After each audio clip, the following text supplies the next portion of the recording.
Yes, sorry, over to you, John. Sorry, Okay, I'm not very fantastic. organised today, apologies. No, and it's absolutely glorious. So let me just take over the screen, and then I will see if I can press all the right buttons. So as Lynn's already, as previously mentioned, it seems many months ago, Lynn, when you asked me to come along and have a little bit of a chat. And it was a bit of a shame because of COVID. I haven't been able to get around all the sections. I've only been actually able to visit a couple.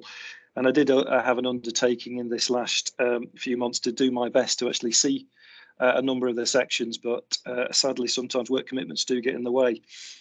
So I think a little bit about me first. So obviously, I'm the past president during the COVID era. So you'll be all familiar with me from that point, but just in case some of you aren't maybe more familiar with my background, I started in the railway actually in 1991 up in Liverpool, Railhouse Liverpool. So quite a long time ago. It's a bit of a surprise to me whenever I think about how long I've been in the railway and all those colleagues of mine that are actually retiring. Another point which I think is possibly useful for you to at least be cited on as I go through the presentation. I'm chair of something called the Technical Leadership Group, the Industry Technical Leadership Group. What that is a number of individuals, senior engineering individuals, and indeed members of companies really keen on innovation and technology come together and talk about how we can actually bring benefits into the railway, how we can actually steward that through. So I chair that group. And my classic job, yes, I am a Network Rail individual. I'm the chief track engineer for Network Rail, and I've been in Network Rail now for the past 7 years. Prior to that, I spent my entire career effectively being a contractor, delivering the requirements, whether it's track renewals or track maintenance or various other bits and bobs for the clients, whether that be Railtrack or Network Rail. So that's me. So first thing I want to talk to you about really is each president has the opportunity to focus on a theme. My theme, some of you might recall, was about industry competence or industry competency.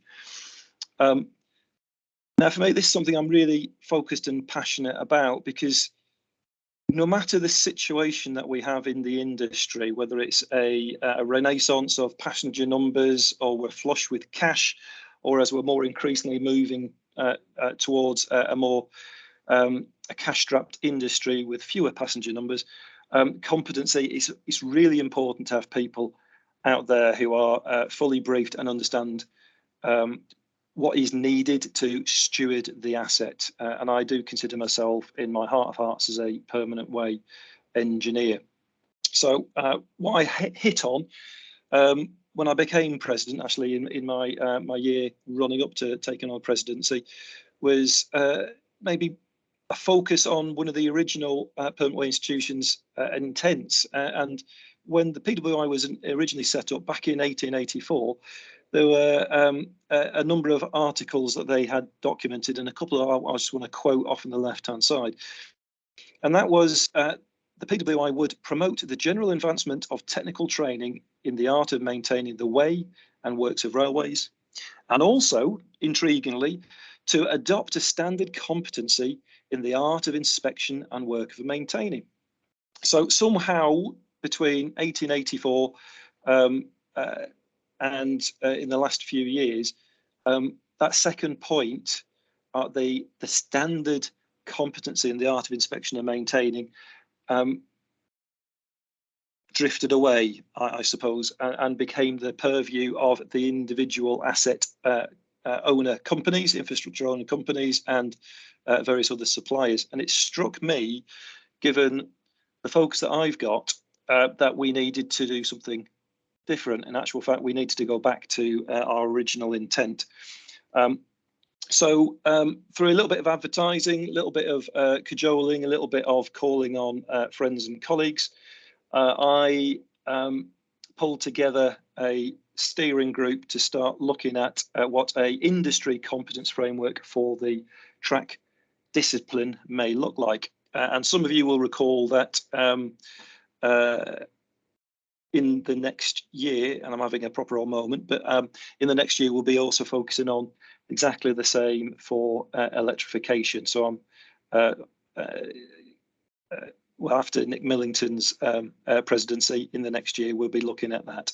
So the competency framework, in terms of what I think it can bring and what the that steering group was focusing on, was how we actually identify consistent scope of how we will approach competence and measure competence and capability across the industry, and what those expectations of the core knowledge would be. Various advantages of doing that, whether it helps people in career pathways, they might match an individual's ability or desire to move onwards and upwards, but it also enables in a very useful way, a way of actually mapping somebody from maybe one part of the industry across to another, and actually help them develop. They can see what skills that they might want to focus on to move onwards and upwards to do different things. It also shares really good ideas from across the industry, and actually will help us identify where there's opportunities to focus industry competence and capability in a much more focused way rather than organically as we tend to do it now.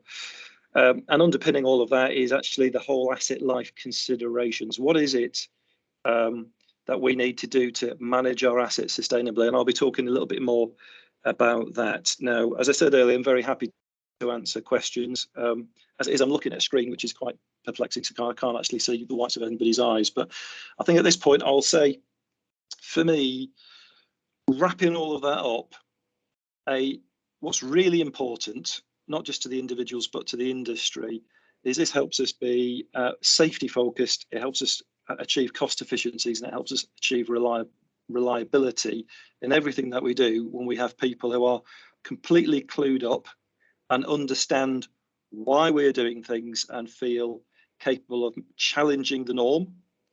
Some of you in Network Role would be familiar with Andrew Hayes' phrase of being revolting. Maybe it's a little bit of a clunky phrase, but it's a good sense in it. So we should always actually challenge why we do things and always try to do something more inventive and better, more effective. So the outputs of that group, they're just wrapping up some exercises now. And what we've achieved is a suite of documents, one of which I'll just call up there just so you can see that it is a real document. So an industry competence framework, it's categorized across the various activities in terms of awareness all the way up to leading type activities, and it gives a nice definition of what that actually means and how to actually measure that activity. And it's again in all those particular areas which I've recorded off on the left hand side. So whether it's specifically about the system, design in its purest sense, the process management for design, support systems, gauging, level crossing systems, management of rail, and also a broader sense of track maintenance. So this will be published at some point later on the PWI website. There's a little bit of tweaks that needs to be done to the documents, but I'm hoping we can get that up for people to review, properly engage with, and use. And then we'll take that on when Peter Dearman is the president, when he's looking at the electrification side of things. We'll continue to evolve this according to both our members, individual members, and also corporate members. Okay. Maybe it's also worthwhile just commenting here that the group of people that were involved in developing this very helpfully were not just colleagues and friends of mine from within Network Rail. We were able to draw on people from London Underground, TransLink over in Northern Ireland. We even drew on some people from ERA, Southern Ireland as well, Irish Railways, and we drew on people from the supply chain, contractors, consultants, and so on. So this is a true industry framework. Okay, so we move on to the next point, next part I just want to talk to you about, and this is perhaps where we start thinking about the GBR elements, what's next. And this is a bit of an old slide, but I've modified it ever so slightly. So the sense is still there. Through COVID, passenger footfall dropped hugely. And from when I had this particular slide, which was May 21, it was 62% down. That is recovered valiantly now. We're round about 3/4, 2/3 of passenger numbers pre-COVID, but it's still hugely down. And it's anybody's guess at what point, if ever, that will reach back to the pre-COVID numbers. So that actually means that in reality, there's a lot less money in the industry. And as you will all be aware, that the government is having to subsidise the industry to a huge sum of money. And the quote I've got there is it's around about 12, call it 13 million a day in extra subsidies for the industry because of this loss of income. That is eye-watering, absolutely eye-watering. So in the present tense, we have to recognise that the way we used to operate has to change. It absolutely has to change. And various organisations, again, those of you within Network Rail will recognise this. There are various modernisation programmes in flight, and we are working through that activity as we speak to see what that organisation structure will look like. But it isn't just about a baseline organisation structure. I go back to my earlier point about competence. This is about inquisitive, clever individuals, clever engineers, actually seeking better ways of actually activity. And that's the whole point of the title of this slide, Value for Money. How are we achieving value for money? What can we do better, more resilient? And that might be from various innovations in how we undertake work, or it could be in innovations in designing new componentry and so on. So move on to the next slide. There's a theme here as well, and you mentioned, or Lynn mentioned earlier, that Nick Millington has been along, our current president. His theme is very much on safety. He's leading something in Network Rail called the Safety Task Force, which you'll be aware of, and a good thing too, because quite frankly, some of the ways that we operate as an industry, indeed as Network Rail, and one of the biggest infrastructure managers in the UK, it's somewhat archaic, incredibly archaic, and we need to move into the 21st century. We have to recognise there's been a number of incidents and accidents, not just on the track, but actually in some of the facilities that Network Rail manage, particularly in the long welded rail depot at Eastleigh. So there's been, putting it nicely, people have passed away, which isn't great. And we have to actually improve how we operate. So Nick is leading this thing called the Safety Task Force with a view to renovate a renaissance in how we approach safety in Network Rail. And indeed, this is his theme as president of the PWI. It's not all doom and gloom, though. There's something there which I'm just sharing with you called the PIM. And for those of you who aren't familiar with a PIM, it's a Train Accident Precursor Indicator model, which is not always easy to say. But what that does, it actually gives an overarching assessment. It's a bit of a lagging indicator, to be fair, but it looks at all the various incidents and accidents that have happened, which might lead up to a potential train accident. And then it gives a bit of a score. And what you can see, given some of the accidents that we had, particularly Carmont, the accident indicator increased. So Carmont, which I mentioned there, which is in blue at the bottom, you can see there's a big chunk of risk was recognised to increase. A lot of those challenges have been recognised. There's loads of work going on over that, but the PIM is heading in the right direction for us, but it does not mean we can rest on our laurels. So again, the point about competence, inquisitive minds, challenging why we are doing things in the way we're doing. Is it cost efficient? Is it safe? How can we do this better, more effectively? That's the kind of things that we need to increasingly in our culture.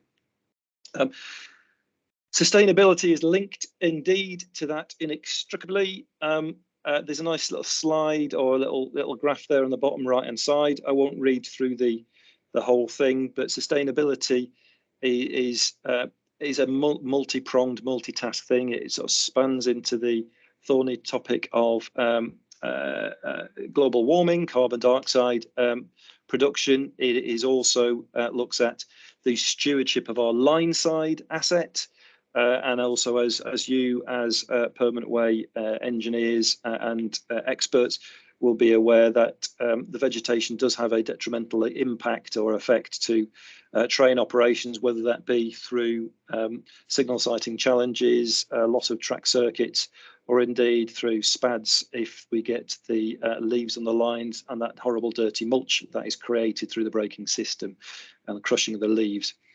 It also covers things such as the recovery of our assets. So where we get a washout of the railway, sustainability, it's a part of our asset stewardship. How do we manage that? And there's a real big theme about recycling of our materials. How effective are we at doing that? And I would suggest in the recent past we have been pretty poor because we've been focusing on different priorities. So I think I'll just take a moment and talk about decarbonisation and maybe a few fun facts which are not possibly cited on. And again, this is a theme as we move towards Great British Railways. So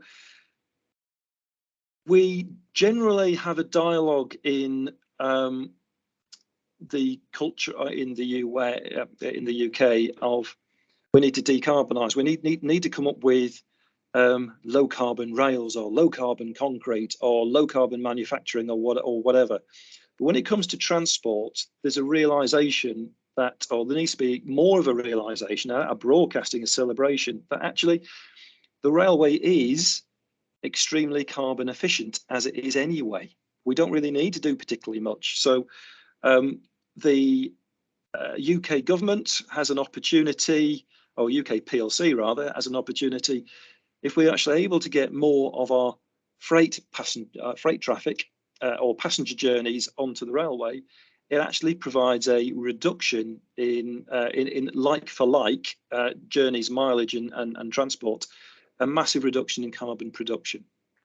Now, all of these figures are produced. They're nationally available statistics, but I thought I'd just share that with you and actually say it's not just me commenting on that, rummaging through some interesting documents.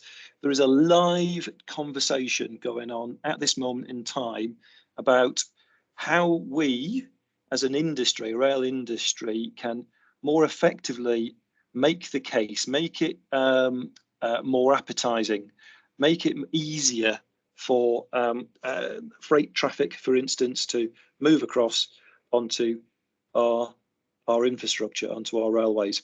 So there's a lot of work to be done in that area, and it is indeed one of those key areas of interest in the creation and development of Great British Railways. So I'd be very happy to answer any questions on that should you be interested.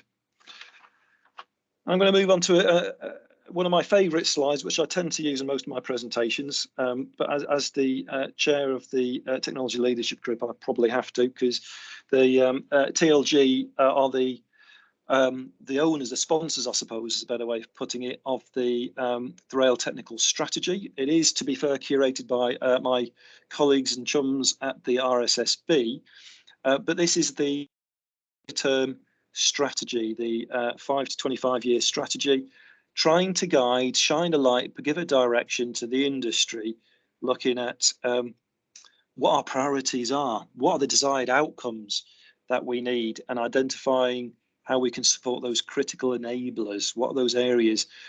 So really just to beat that drum, shine that light, and encourage people to develop those great innovations, apply their thought process to those problems that we believe we need to fix strategically as an industry to get the best benefit. So probably from our perspective in this conversation here and now, the themes of low emissions, that's kind of interesting. How do we actually provoke and support a circular economy of carbon? So that is in essence of, for instance, rail steel. Do we need to take it out of the railway? How do we actually keep it in the railway as long as possible through milling, grinding, etc.? But when we do, how do we create and advocate the creation of the supply chain so that steel goes back to the steel manufacturers and is reforged into new rail, because that is far more carbon efficient and preferable, actually cost efficient from the rail manufacturer side to actually do that. But what we do tend to find is a lot of our rail still disappears off into other smelting furnaces because it's high quality stuff and is prized. But actually, can we keep it in our circular economy for the railway? All of those sort of considerations. The other 2 points which I think are really relevant to us as the Peterborough community is the reliable and easy to maintain. That's really what we're about. Everything from clever ways of doing what we do it better, but all of that hinges on, I believe, managing better management of our data, accurate data, intelligent infrastructure, predictive technologies, and so on. So I think I've talked quite enough about that. Again, happy to take any questions. And I'm almost at the end, so let me just talk about the some fun facts I picked up from some colleagues at the Rail Industry Association. They've been doing some work about the blockers for innovation in the industry. And again, there's a theme here about how we support our thought process as it moves towards Great British Railway. So RIA organised some questionnaires. Some of you might actually have partaken on those questionnaires themselves, but I thought it was particularly interesting, some of the results. So the first question: which one of these policies and processes, if any, has the greatest impact on innovation? And it came back as being largely a big chunk, it's rail industry procurement. So the theme for Great British Railways is how we actually improve our procurement process to facilitate innovation and implementation of innovation. There's a point here about the sponsorship, and that's I'm quite passionate about this. I do work in the technical authority for Network Rail, and the model of operation has changed now. This is not about somebody like me or somebody, a predecessor of mine many years ago, David Ventry, perhaps saying, you will do this because I'm the boss. This is now about the regions being far more devolved and pulling on those innovations. So what we have to do is be more savvy about getting that pull factor from the people who want to implement those innovations, rather than coming along and giving people a nice, clever idea that in some cases they really don't want at all. And then this other point about factors for innovation. So which one of these facilities and resources, if any, has the greatest impact of innovation in the rail sector? And these two here, as you can imagine, availability of funding. So I think that potentially can be fixed if we can be better marrying up the people who want that innovation to the ones, those clever engine rooms of clever ideas, and actually doing a bit more of a marriage between those parties. And then this particular one, where it's testing and trialing, because a lot of my colleagues in the industry say to me, they lament, to be perfectly honest, the product approval process is a lot better than it used to be, but this is all about if we can actually make sure whomever wants to develop and implement a new innovation, supporting them, make sure those trials are properly sponsored and can be tested out on the infrastructure. So I've completely lost track of time, so anybody can wave me off if they want, but I just want to talk my last piece to really just about some technology in action, some examples from that either my team or colleagues in Network Rail are focusing on, and I think that's really, really helpful. Again, the safety theme. We've had incidents and accidents. Why? We actually work in some ways in a very much a 19th century attitude to undertaking railway work. We have technology now where we can use robots, we can use trains, we can use various infrastructure monitoring activity to get as good as data, in many ways better data, wisdom and information from the infrastructure, and process that and provide it. So my colleagues or colleagues in Network Rail, Route Services and the AIS team, Asset Inspection Services team, I and some of my friends have been working with on something called S&C monitoring. So a way of getting our regular S&C inspections done from trains, and we're retrofitting a Class 153, and that's been trialled in Southern and Eastern at this moment in time. That'll be rolled out to North West and Central very soon. And then there's other really good ideas, which is technology already available to be bolted onto, and indeed bolted onto, various other classes of train for monitoring overhead lines, which is something that Peter Dearman mentioned earlier is really keen on. But I'm also focused on the fact that we don't have one size fits all. It's not one innovation or finished. There's a whole smorgasbord of opportunities. So just two that I'd like to mention there. There's something called Felix, the robotic S&C inspection. It's actually a company called Loccionio based out in Italy. And I think this is a precursor, but this bit of technology, once we've finished testing and kicking it and trialing it, we'll be able to do far more robust inspections of the switch monitoring. So the SO53 inspections, though, as we know them, can be done far more effectively by this box of kit. I do think it's a bit chunky and lumpy. And the next phase for me is actually how do we actually put it on perhaps the S&C monitoring or Class 153s, for instance. But we do also have other opportunities. We call it Project Frog, but this is a more of a dynamic way of testing dynamically our S&C, where it is putting the geometry inspection kit onto an SRS. So it's not exactly high technology, this, but we bolt it onto an SRS, and that can be used to undertake inspections and sidings, S&C in those areas and maybe other locations. So I think at that point, I'm going to flip to questions, and I'm going to surrender my screen to your good selves, if I can work out how to do that.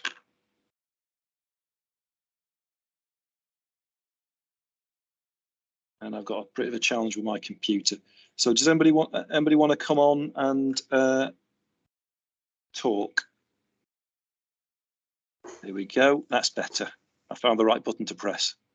So I think we've got a few hands. So I am quite content to do questions as at the end, or we could do questions after Neil's section. So how would you like to play that, Lynn?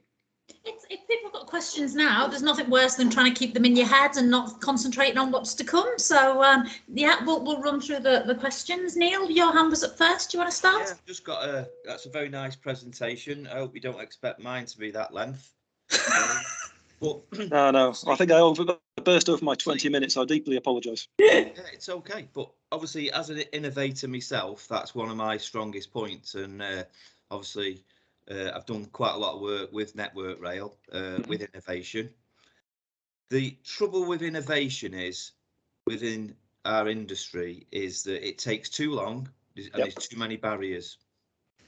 Like, for instance, we had a problem in Crewe with the S&C bolts in switches, and they were breaking because the metal was, Yes. And we drew up on the back of a cigarette packet, we drew up this design. And obviously it sat there for a couple of months. Obviously we couldn't test it on the infrastructure, but we sat there. So basically, I think that innovation, I think there's a lot of good ideas on the railway. People have got good ideas. It shouldn't really have to take such a long time for to get these things through and to make the railway safer and less disruptive for our passengers. Completely right. I violently agree with you there, and I think we have to sort of give ourselves the grace, the gift of forgiveness in some ways, because why do some innovations are they slow? Is it because we don't care? No, it's probably because we haven't been very good at having those conversations and making sure the right stakeholders are engaged in that. And so, for instance, at my part of the industry, again, say the technical authority has a part to play in that, as indeed do colleagues out in the regions routes and the wider industry. But I do think my honest opinion is if we can actually be cleverer and better at that marriage, whether it's the best phrase, marriage of convenience, making sure the innovators are talking more directly and effectively to the people with the problems, and then enabling them to actually test and try those ideas in a controlled way. Safe is the important thing. We can't have anarchy and chaos. It needs to be done in a considered fashion, and do it in a dynamic way. So I entirely support that, and indeed, that's actually one of the ways that the Class 153 initiative has progressed, because I and some of my colleagues got together and said, you know, what we do now isn't right. We have to do something different. How do we do this in an agile way? And that's where that project was born. And Neil's off. So let's do another question.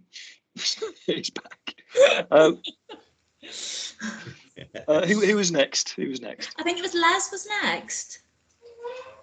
Hi, John. Hi. I'm particularly Hi, Les. interested in the decarbonisation theme in your talk. And as a designer, I quite often get frustrated with, well, it seems to be a challenge persuading people to even consider using serviceable materials, for example. It seems like the first choice is always to have everything new and panelised if you can. So even plain line renewals, it comes as you know, panels cut exactly to suit and this kind of thing. And every time I ask the question to construction teams, I get the same answer, that there's actually no cost saving in using serviceable sleepers, which surprises me.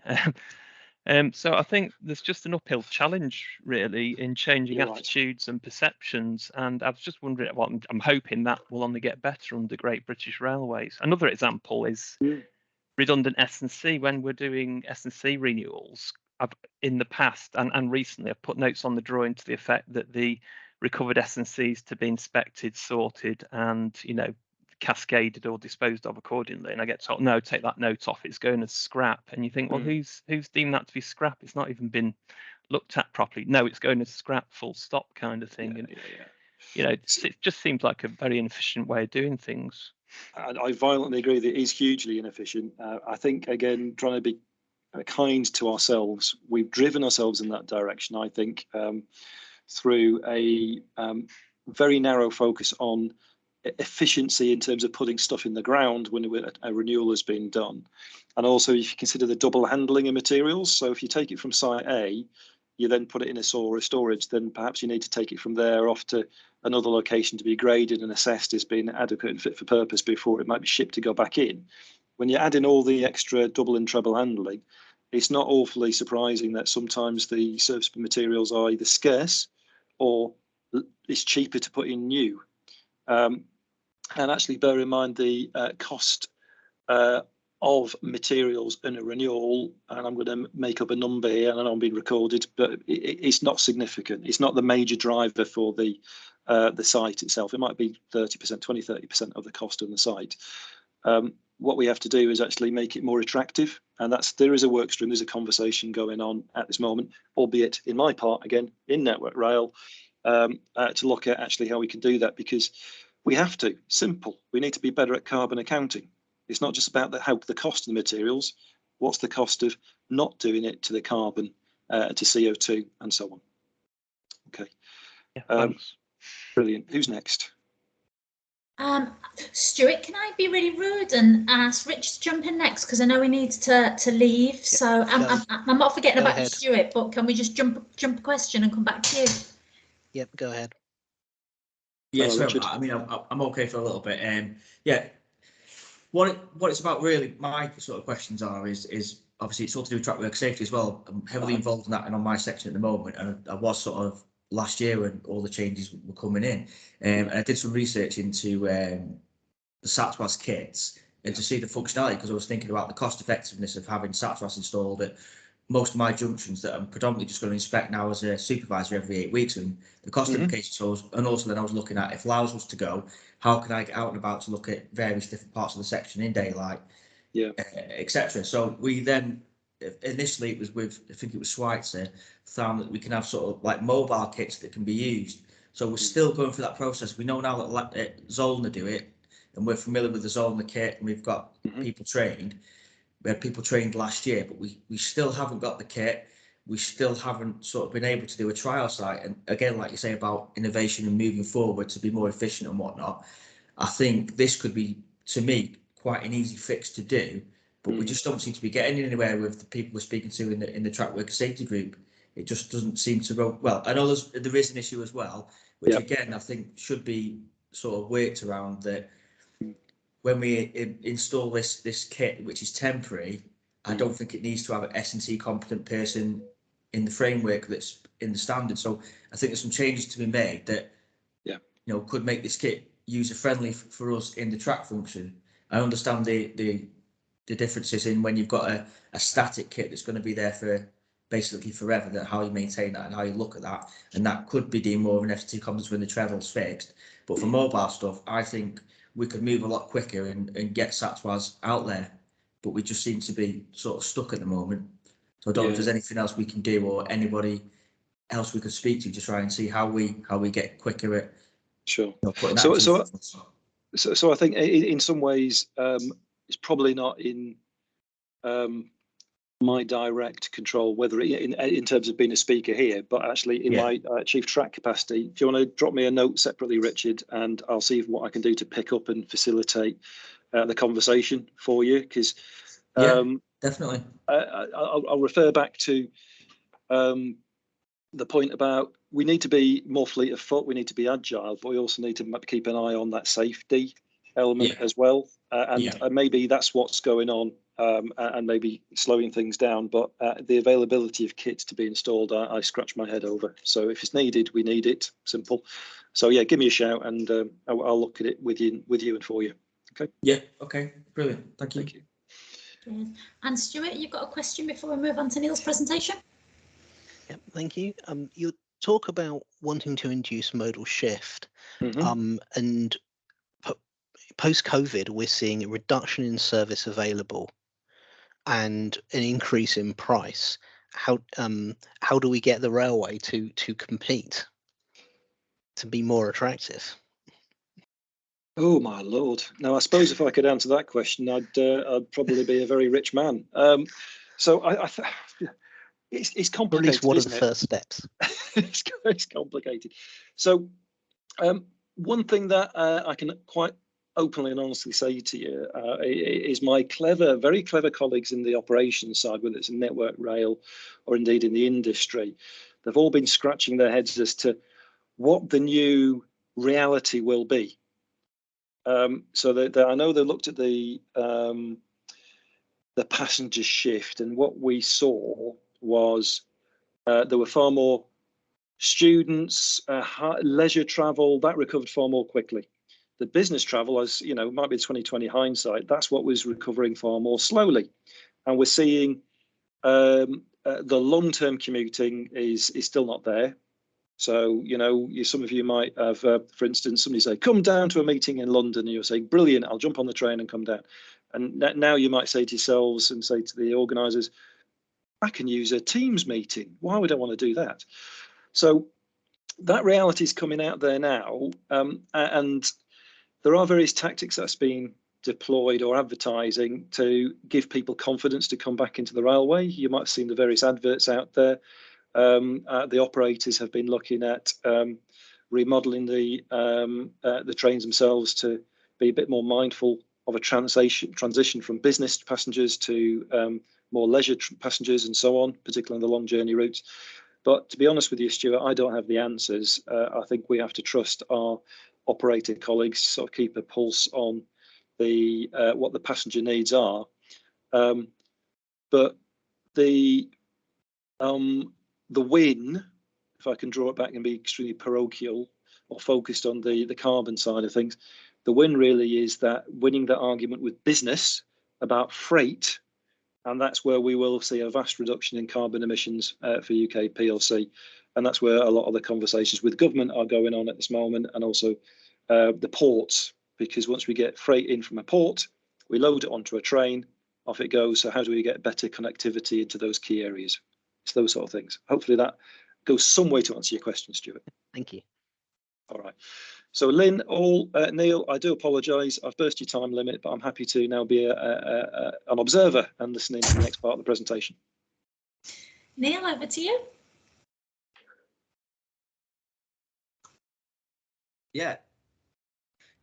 I'd just like to say thanks very much for letting me speak today. My name's Neil Young. I'm the track section manager, Crew South. Been been on the railway for 32 years, coming up to 33 years, so I'm probably a bit of a relic. But I'm able to, after all this time, I can change, and I go with the change, and I have got an understanding that obviously in terms of track worker safety, we do need to change because there's been some horrific accidents. So obviously I wanted to talk to you today about the oncoming practical challenges of removing unassisted lookout. Okay, so when I first started, if you like, it was a pie cow, and it was basically the ganger, and back then we used to call him Mister, you know, and he was the person in charge of the work, and the supervisor give out a bit of a risk assessment that he had to fill in, line, speed, direction of traffic, and majority of things were done under traffic. And some things, when you look back now, you think to yourself, well, you know, we're in a lot safer place now than we've ever been, but we're still having accidents. So we can, my opinion, and it is only my opinion, obviously, I do realise we need to improve, but I think the biggest driver for safety is maybe some people break the rules. And if people break the rules, doesn't matter whether you're working in a T3 possession with detonator protection or you took the tracker, it doesn't matter, you're still going to get hurt or injured. So that's where I focus on is the rules of what we do, and try and keep them you know, as you know, life-saving rules as best we can. Now, John was obviously John was talking about passenger footfall and value for money, which leads me into safety. Now, there's two types of safety in what I've got in my head, and that is the safety of our staff, and it's also about the safety of our passengers running over the infrastructure. So we need to keep that safe so nobody gets hurt, and we also need to keep our staff safe.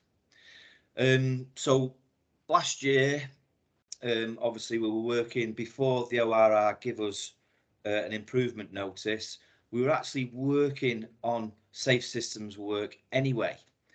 As a section manager, that has to be looked at all the time because things change within the section. You might get some vegetation, you might get a factory, excuse me, a housing estate. So them sort of things get reviewed all the time. So obviously the ORR with Network Rail, we got an improvement notice, and yeah, well, it's challenging.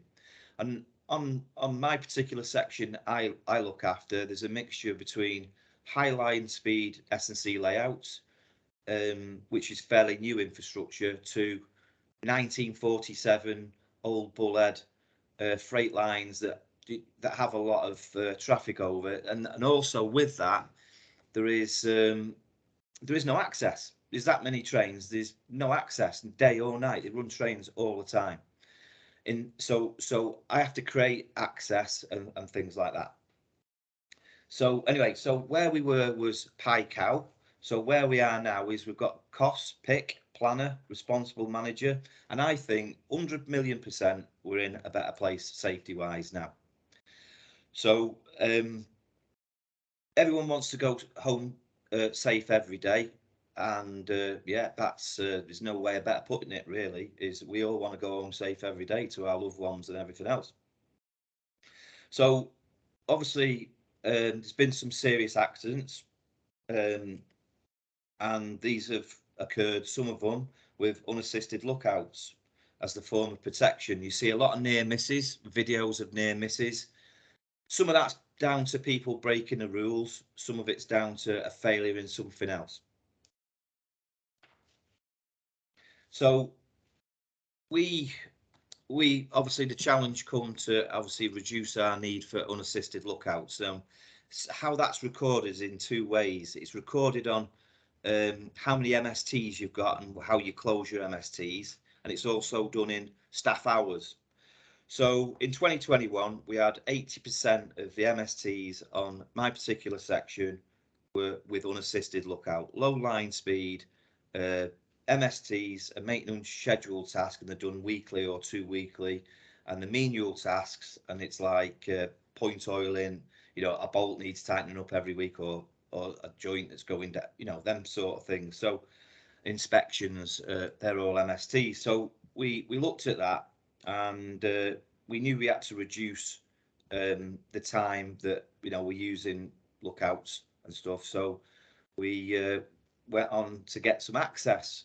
So we used the train operators and the operations staff, and we got some access. And actually, to be honest with you, there was some access there, but we were not using it.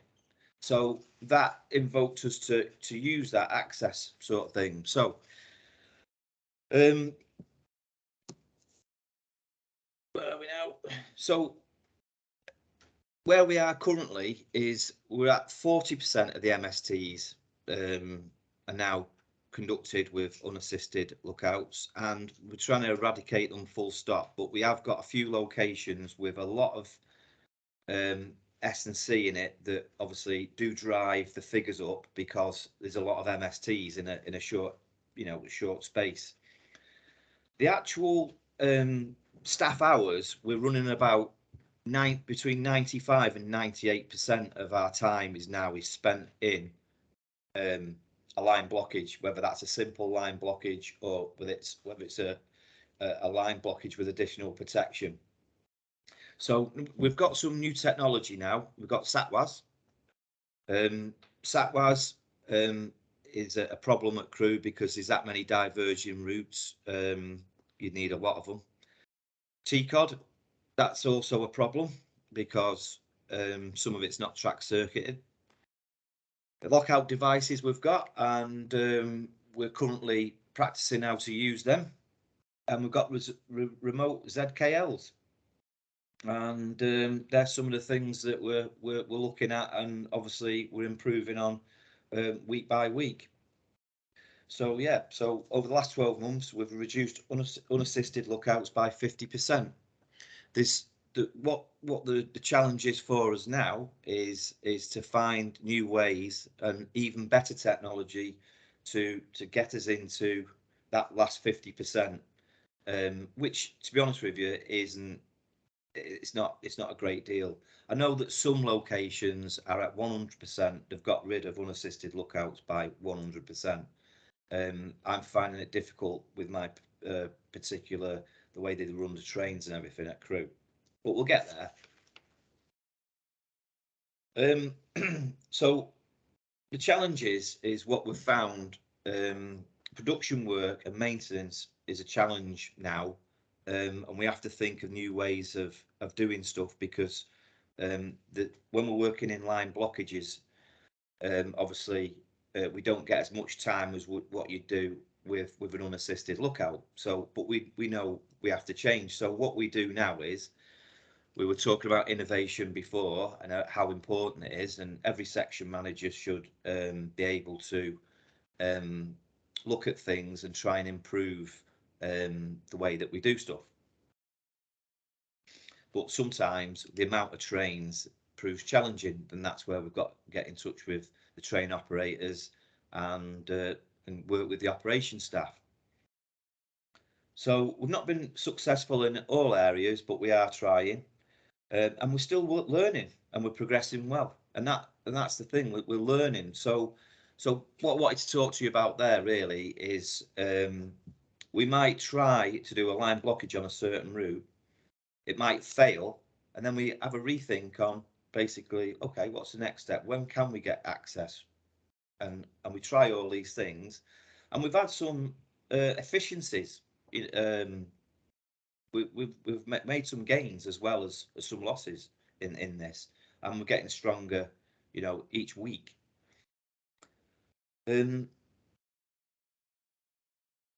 So the section is as a measured approach. So I've taken with me and my section and my staff, we've not rushed into anything. We've taken a measured approach to this, and we've decided that if we do this, what's the outcome going to be? How are we going to stop? We don't rush. we do it properly and we get there first time around, and we've been successful in quite a lot of areas.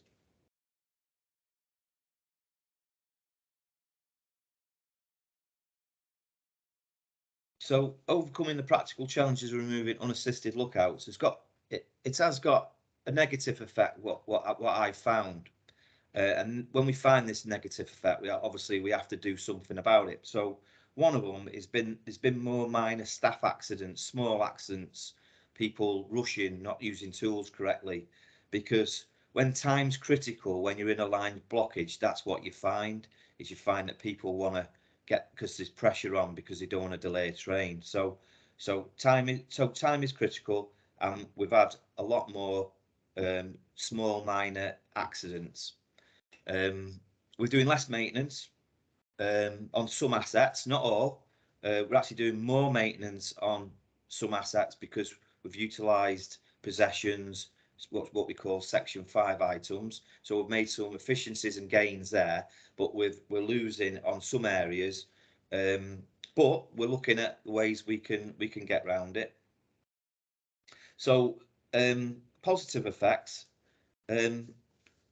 Well, in some areas we're more effective and doing 3 times more work than what we were before, just by putting the staff in the right location.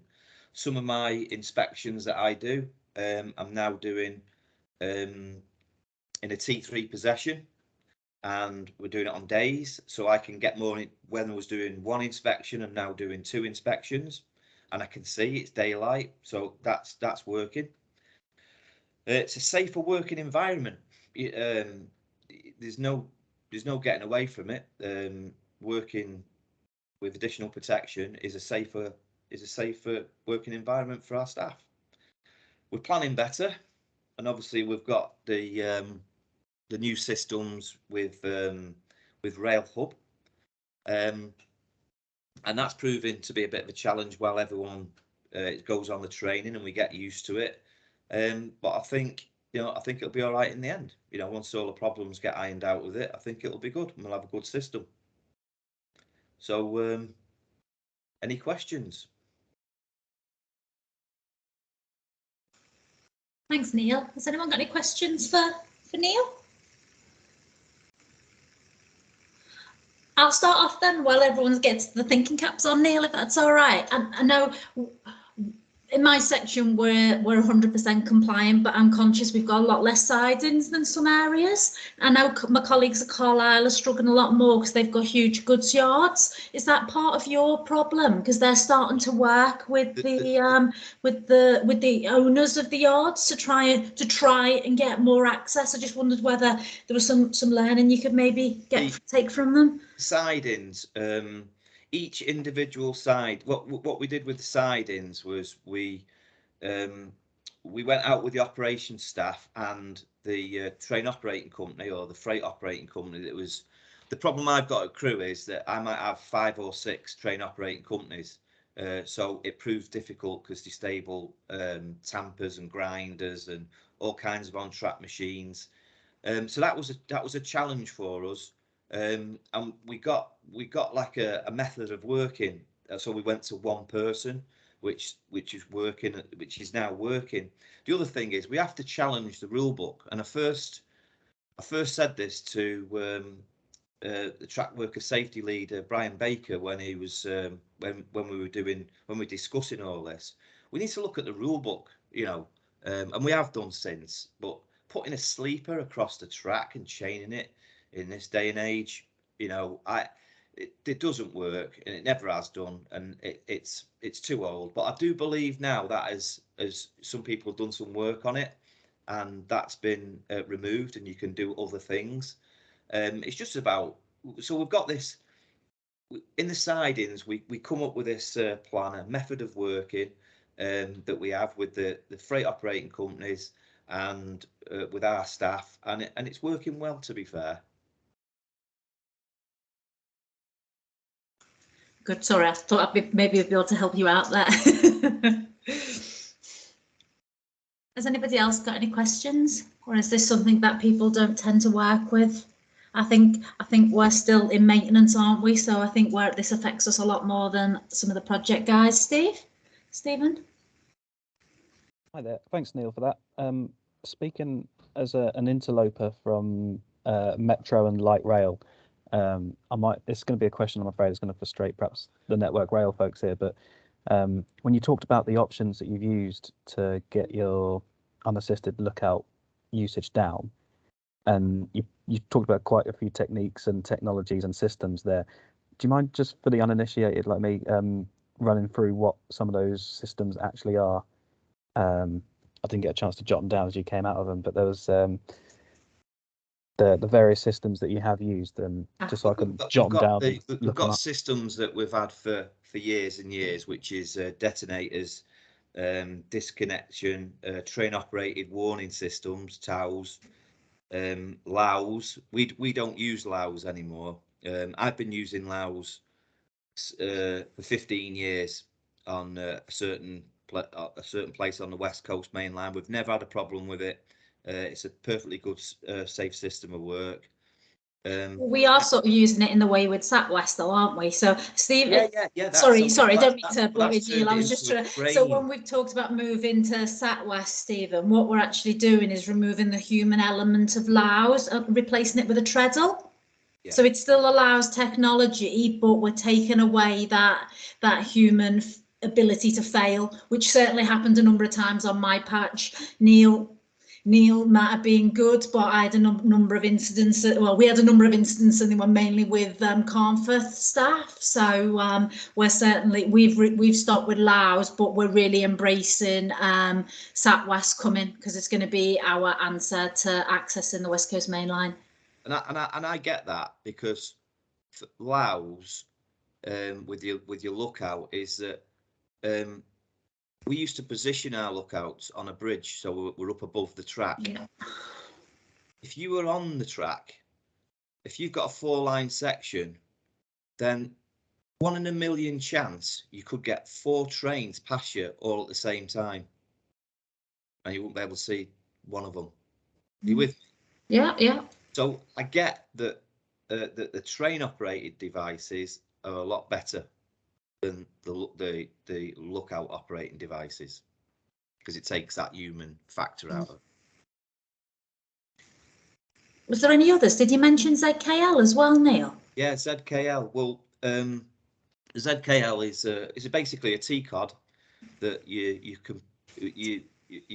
basically look at a diagram of where you're working, and you look at the track circuits, and you put a T-cod down, and it's remote control. So you phone the signaller, the signal gives you permission to operate the ZKL, the T-cod, if you like, and you phone the T-cod up and you activate it by your phone, and then you confirm to the signaller that them track circuits are occupied, and then you can carry out the work. So the signalling is providing you operating that track circuit, the signals to that particular track circuit remain a red aspect. Yeah, so it's additional protection, but it's remote additional protection, isn't it? We don't have to physically put someone on track to activate it.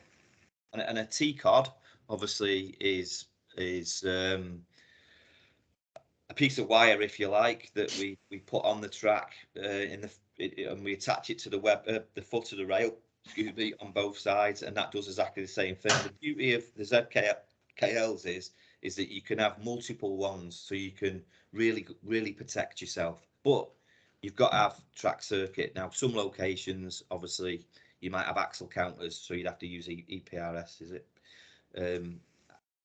EPR. You can put them in an engineer mode, can't you? Yeah. So basically, they don't work in a lot of cases. So the challenge for me is I've got a place in crew that some of it's not track circuited. When you light up one track circuit, because it's a short shunting yard, it lights everywhere else up. So that poses well, not only a risk, but obviously we'd need a lot of ZKLs. And it's still reliant on a human putting the ZKL in the right place. There's still every opportunity for human. It doesn't remove human error completely, does it? No. Well, No. it's very difficult. It's very difficult. Obviously, the train driver's going to have to go through a red signal. Yeah, I mean, I think the thing is by removing red zone working, remove the human element of the track worker, but we've actually transferred the pressure onto a signaller. So we've worked to line blockages, which is now we're talking about additional protection, and we're not just talking about additional protection when we're putting the safety of the line at risk. We're looking at trying to do it as much as possible now. So yeah, we get over one barrier and then create another. What we have now is a matrix, a signal box matrix, a line blockage matrix. So somebody from operations has been and measured the workload of a particular signaller at a signal box, and some signal boxes are only allowed 1 line blockages, where some of them are allowed 2 line blockages or 3 line blockages. Just depends how many people are in that signal box. So there's been an assessment on the signaler's workload, and it's been a matrix. So when I'm planning a job and I want a line blockage, I have a look at the matrix first to see whether anybody else is going in there. There's no point in me planning the job if somebody else is got that slot. So basically, I look at the matrix, and then obviously I submit the relevant details to get myself a line blockage, whatever that may be. So it's pretty good. Super. Thanks a lot. For context, I'm calling in now from Manchester Metrolink, where we're still, because we drive line of sight. Our vehicles are all, the driver in the front is essentially your last line of defence. So we're very old school of lookouts and horns, red flags, and yeah, it's one of the things we need to refocus on, because we can't go on like that. The risk profile is different, but yeah, we need to change as well. So yeah, thanks for that. Appreciate it. No problem. Thanks. Stuart? Thank you. Neil, could you possibly talk about what you've had successfully work for you around crew yards? A few years ago, we were dealing with an issue for a new train introduction where a whole bunch of depot entries had complete lack of information in the NGD because the SGT can't get through all the routes and so forth. So we were putting people out in the daytime because we needed to be able to see what was there. And we walked around a whole bunch of entrances to a whole raft of depots, all done red zone, lookout, warning, but we weren't doing anything physical to the track, carrying anything heavier than a tape measure and a laser disto and a buck. But being able to get there was absolutely critical, because didn't have good records of what was there. Yeah. If we needed to go and put, some proper survey equipment on the track, yes, we'll go and get a closure and actually do something. But for it's a very basic thing, is there anything here we need to be worried about? Yeah, I get where you're coming from. So basically, what we'll do is for each of our sidings, we've got a plan, and it's a diagram, and basically it tells the cost, or the pick. Just depends whether the pick is costing it up. Yeah. So basically, it'll go up, and we'll go up and see the train operator who's in charge of the yard, and we'll physically clip and scotch the points, put a padlock on it, so it's physically impossible for another train to come in. Now, there might be already trains in the sidings, but obviously because you're speaking to the depot manager, obviously he makes sure there's no movement in that yard. We have had a bit of an incident once where somebody decided to remove a driver of a tamper decided to remove the stopboard and tried to move his tamper, but the cost spotted him, and obviously that went down as a possession irregularity and got it investigated, and obviously measures were put in place so they couldn't do that. But so there has been problems with it, but we've kind of got there with it now. Does that answer your question, Stuart? our work was a lot more focused at the entries of the depot. So we were looking to see, is there anything there for our new train to hit, because we just didn't have any records. So we would be needing to take the depot out of access, when actually all we're doing is going to safe spots, taking photos, and the occasional stepping in with a tape measure or a laser disto to give some idea of what these things were. Yeah. I've got a kind of an example which we're working on at the moment. Is we've got a portion of track that we've got, and it's 15 miles an hour, the line speed, bi-directional. There's two signal boxes, and there's two train operating companies that could run a train in there without any permission. So at the moment, until I can get to the bottom of how to do this, I've left it so we're working with unassisted lookout. So I haven't got the answer to that particular problem yet. That I'm working on that, and obviously that'll come when when an idea comes to make it a safe system, better safe system of work. Because at the moment, the unassisted lookout is actually the safest option. But it will, but we're looking at improving that. Okay, thank you.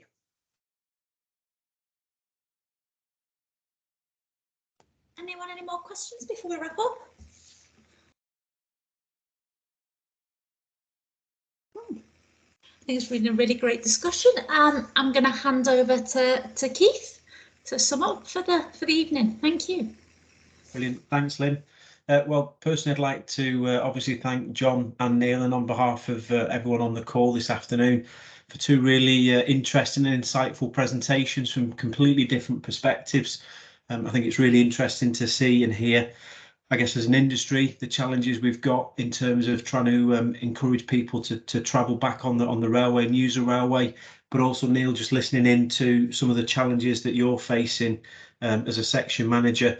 And I know as a project we're involved with delivering some of the SATWAS schemes throughout North West and Central. So equally, I share some of your frustration, because we're getting embroiled in lots of dialogue and discussions around the new 501 standard and asset ownership. So we're doing everything we can in the background to try and accelerate the introduction of the SATWAS schemes, as ultimately for you as end users. So yeah, I guess really interesting both sets of presentations today. So yeah, personally like to thank John and Neil, and obviously everyone on the call. If you could just show your appreciation as well, that'd be great. Yeah, guys, if we can come off your mute and just go for the old-fashioned. Either an old-fashioned or a virtual clap. Or a virtual clap, yeah.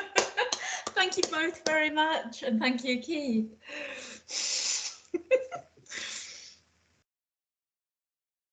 Right, yeah, so yeah, thank you both for taking the time and the effort, and it's great to have a small group and have a really good chat as well. Thank you all. And as I said, we've got a bit on technology next time with with the future potentially of S&C maintenance, but thank you all for joining us. Thank you. Soon. Okay, bye-bye. Cheers, thanks Bye-bye. all. Cheers, Thanks, folks. everyone. Thanks for having us.